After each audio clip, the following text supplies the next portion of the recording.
The Book of 1 Kings. Chapter 14 verse 1 to 31. At that time Abijah the son of Jeroboam fell sick. And Jeroboam said to his wife, Arise, I pray thee, and disguise thyself, that thou be not known to be the wife of Jeroboam, and get thee to Shiloh. Behold, there is Ahijah the prophet, which told me that I should be king over this people. And take with thee 10 loaves, and cracknels, and a cruse of honey, and go to him, he shall tell thee what shall become of the child. And Jeroboam's wife did so, and arose, and went to Shiloh, and came to the house of Ahijah. But Ahijah could not see, for his eyes were set by reason of his age.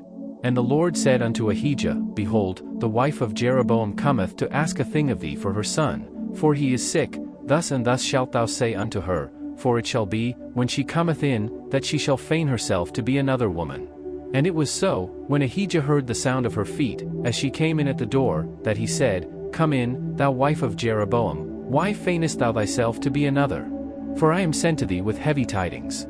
Go, tell Jeroboam, Thus saith the Lord God of Israel, Forasmuch as I exalted thee from among the people, and made thee prince over my people Israel, and rent the kingdom away from the house of David, and gave it thee, and yet thou hast not been as my servant David, who kept my commandments, and who followed me with all his heart, to do that only which was right in mine eyes. But hast done evil above all that were before thee, for thou hast gone and made thee other gods, and molten images, to provoke me to anger, and hast cast me behind thy back. Therefore, behold, I will bring evil upon the house of Jeroboam, and will cut off from Jeroboam him that pisseth against the wall, and him that is shut up and left in Israel, and will take away the remnant of the house of Jeroboam, as a man taketh away dung, till it be all gone. Him that dieth of Jeroboam in the city shall the dogs eat, and him that dieth in the field shall the fowls of the air eat, for the Lord hath spoken it. Arise thou therefore, get thee to thine own house, and when thy feet enter into the city, the child shall die.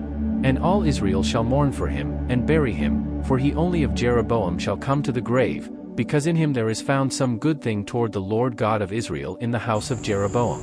Moreover the Lord shall raise him up a king over Israel, who shall cut off the house of Jeroboam that day. But what? Even now. For the Lord shall smite Israel, as a reed is shaken in the water, and he shall root up Israel out of this good land, which he gave to their fathers, and shall scatter them beyond the river, because they have made their groves, provoking the Lord to anger. And he shall give Israel up because of the sins of Jeroboam, who did sin, and who made Israel to sin.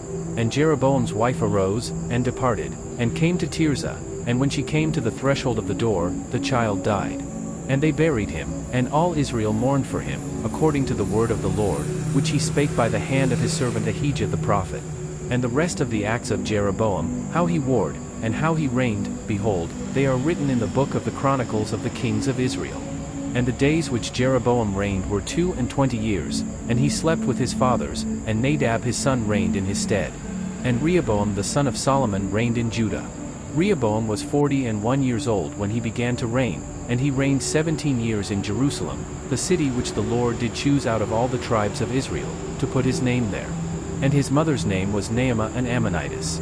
And Judah did evil in the sight of the Lord, and they provoked him to jealousy with their sins which they had committed, above all that their fathers had done.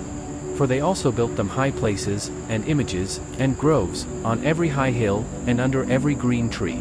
And there were also Sodomites in the land, and they did according to all the abominations of the nations which the Lord cast out before the children of Israel. And it came to pass in the 5th year of King Rehoboam, that Shishak king of Egypt came up against Jerusalem. And he took away the treasures of the house of the Lord, and the treasures of the king's house, he even took away all, and he took away all the shields of gold which Solomon had made.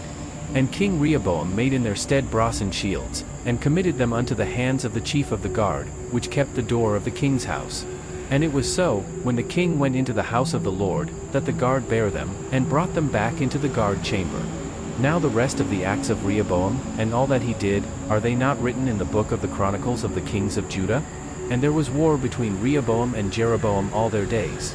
And Rehoboam slept with his fathers, and was buried with his fathers in the city of David. And his mother's name was Naamah an Ammonitess. And Abijam his son reigned in his stead.